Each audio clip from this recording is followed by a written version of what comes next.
प्रणाम मित्रों।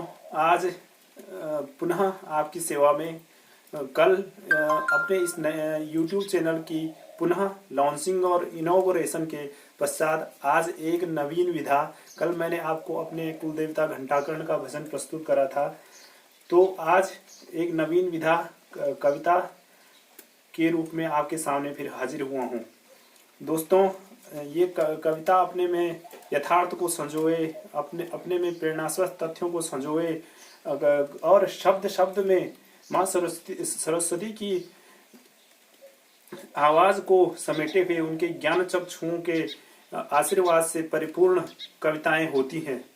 महान क्लास के कवि लोग हमारे इतिहास में हुए हैं, जो हम पढ़ते आए हैं पहले से, जैसे जयशंकर प्रसाद, सुमित्रानंदन पंत और भी कई दिग्गज कवि लोग हुए हैं। और कविता का अपने अपने में एक विशेष महत्व होता है। आपने आजकल देखा होगा जो फेवरेट कवि लोग हैं उनमें एक नाम कुमार विश्वास का भी आता है, जो एक एक शो का लाखों लाखों में पेमेंट लेते हैं।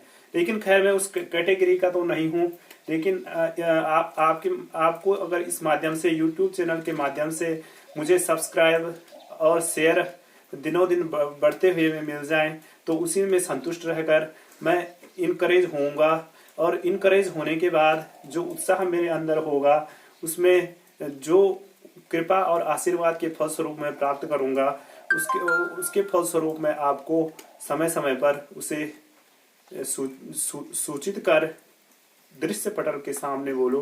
जैसे छायाचित्र होता है या टेलीविजन किसी जमाने में होता है, वैसे ही ये वीडियो भी एक तरह का ऐसे ही उपकरण समझ लो, मोबाइल के माध्यम से जो होता है।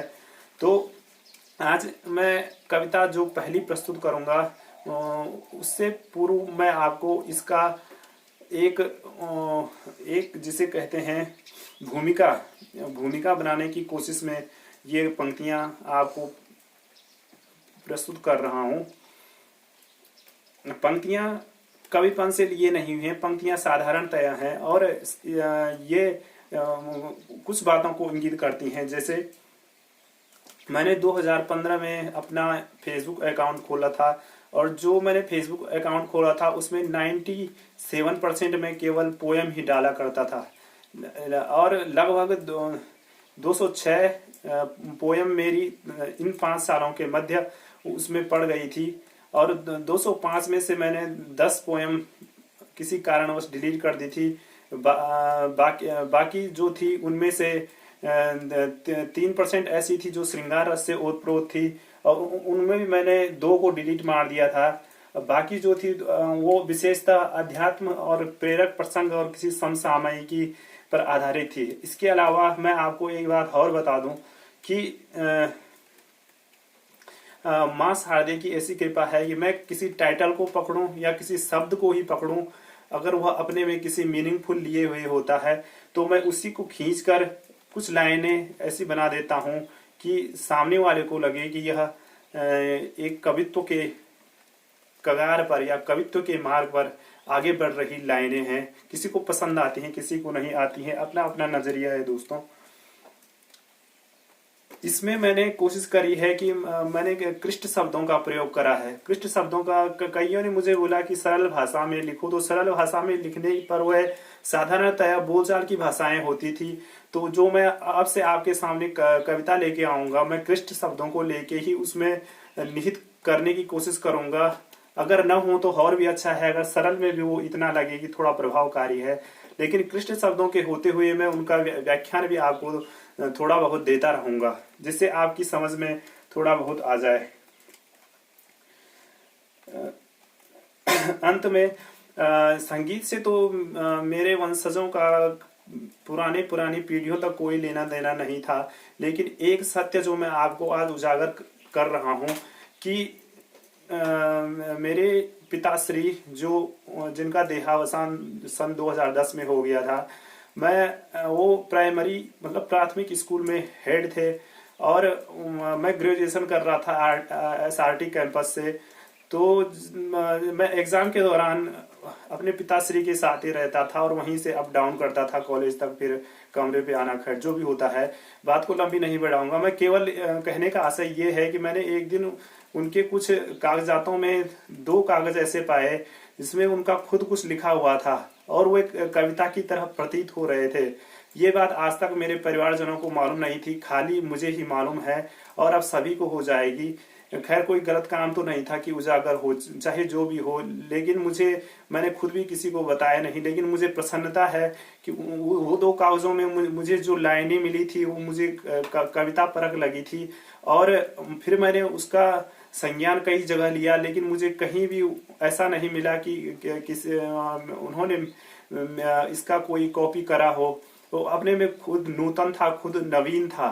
तो मुझे खुशी इस बात की है कि उन्होंने भी ज्यादा इंटरेस्ट इन चीजों में नहीं लिया, लेकिन उनको कभी खाली समय मिला होगा तो उन्होंने मात्र मुझे 2 कविताएं मिली थी, उन्हीं को आधार बनाकर अपना थोड़ा बहुत टाइम स्पेंड करा होगा।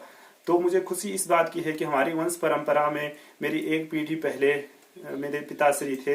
और अगर मैं विरासत ही कहूँगा, चाहे मैंने अचानक से उसको पा लिया, तो विरासत को आगे बढ़ाने का जिम्मा अब मेरा है और मैं अपने को बहुत ही भाग्यशाली मानूंगा। विशेषकर मैं कविताओं के सामने और आर्टिकल के माध्यम से आपको ज्ञानवर्धक जानकारी देने की कोशिश करूंगा। तो अधिक न कहते हुए आज की कविता वीर रस और रौद्र रस से थोड़ा बहुत कुछ मिलती जुलती है, उसी को प्रस्तुत करने जा रहा हूँ। चबाकर लोहे के चने मैंने, चबाकर लोहे के चने मैंने, दम दम में दृढ़ निश्चय की आह भरकर लहजों में। दबाकर चबाकर लोहे के चने मैंने, दम दम में दृढ़ निश्चय की आह भरकर लहजों में। काटे एक आशा सी भरी दिन और रहने। अर्थात मैंने जो एक कवि की कल्पना है कि कई कठिनाइयां सहकर दम दम अर्थात श्वास श्वास में एक सफलता और गौरव से भरे दिनों की आशा में एक भीगी सी कल्पना कर, एक मीठी सी कल्पना, जो भीगी और मीठी हुई कल्पना थी, अपने दिन और रात का समय व्यतीत किया है। चबाकर लोहे के चने मैंने, दमदम में दृढ़ निश्चय की आह भरकर लहजों में काटे एक आशा सी भरी दिन और रहने। अनुभव किया जो मैंने इस अवधि के दौरान, अनुभव किया जो मैंने इस अवधि के दौरान, देखकर इस जमाने की सयान हुआ खुद ही खुद में और हुआ हैरान। अनुभव किया जो मैंने इस अवधि के दौरान, देखकर इस जमाने की शय्यान और हुआ खुद ही खुद में जैसे हैरान। सयान दूसरे के दुख देखकर भी आराम।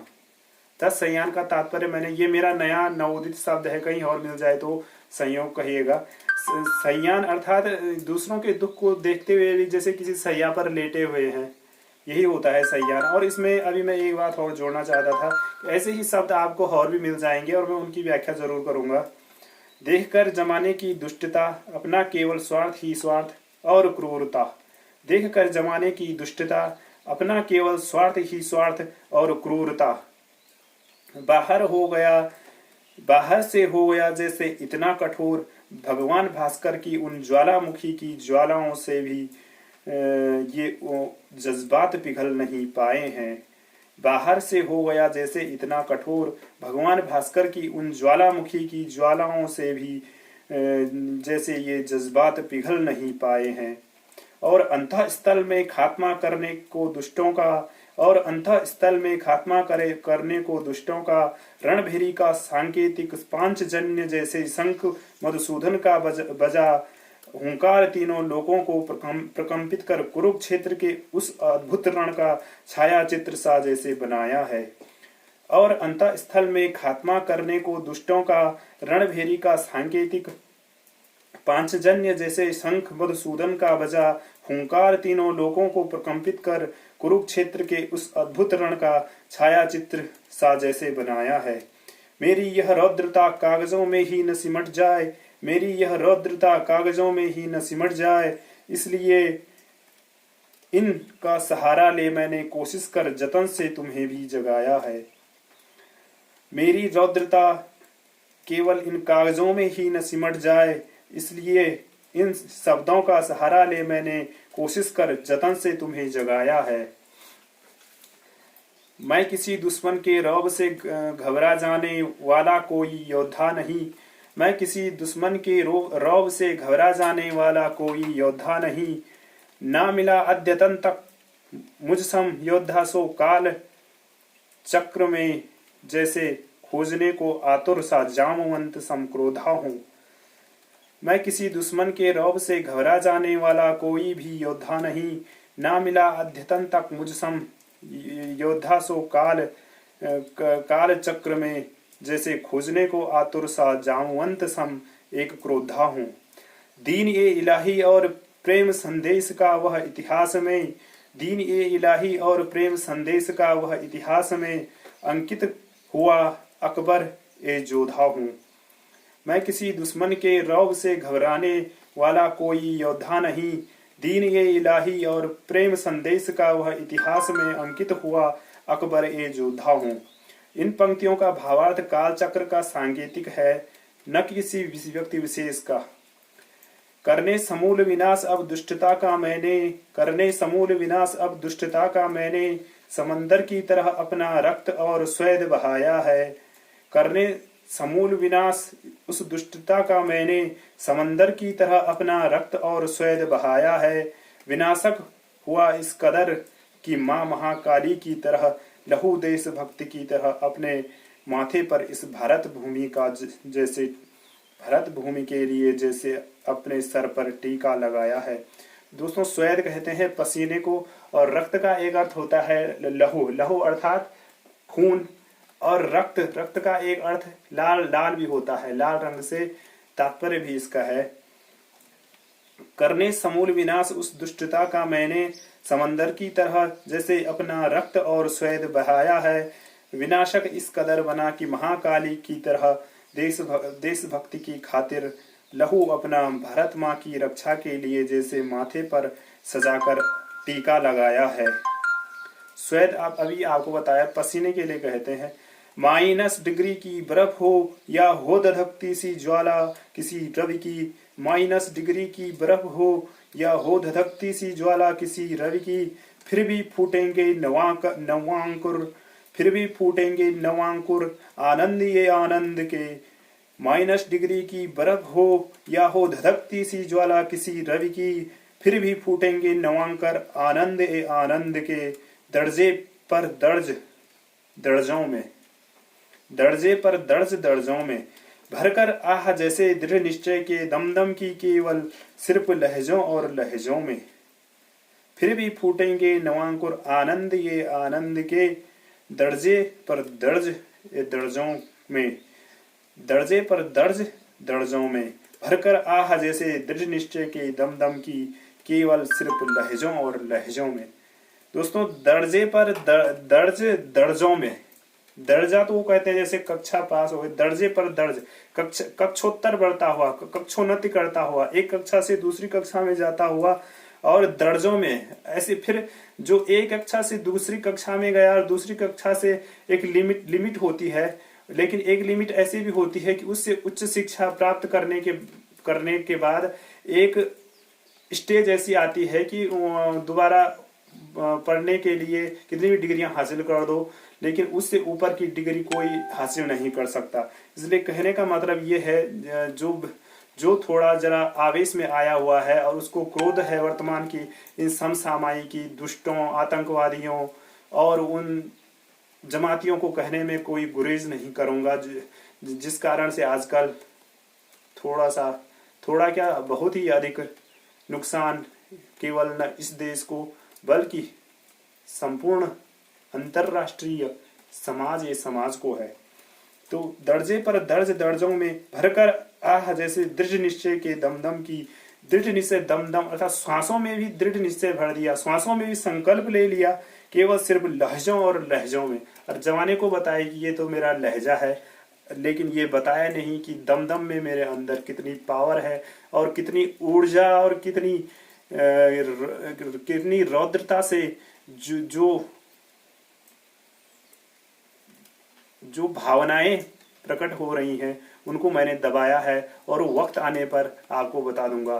दोस्तों, मैं ये भी कहना चाहूंगा कि ये मेरे से जुड़ा कोई नहीं है, मेरे अंदर अभी कोई ऐसा वीर अथवा रौद्र नहीं है, लेकिन अगर जरूरत पड़ी तो जितना हो सकेगा उतना तो करेंगे ही, अपनी लेखनी के माध्यम से हुआ या कुछ और।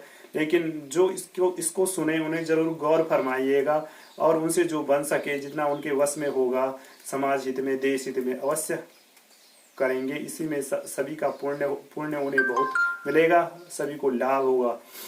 तो धन्यवाद मित्रों, सब्सक्राइब और शेयर की आशा सहित धन्यवाद।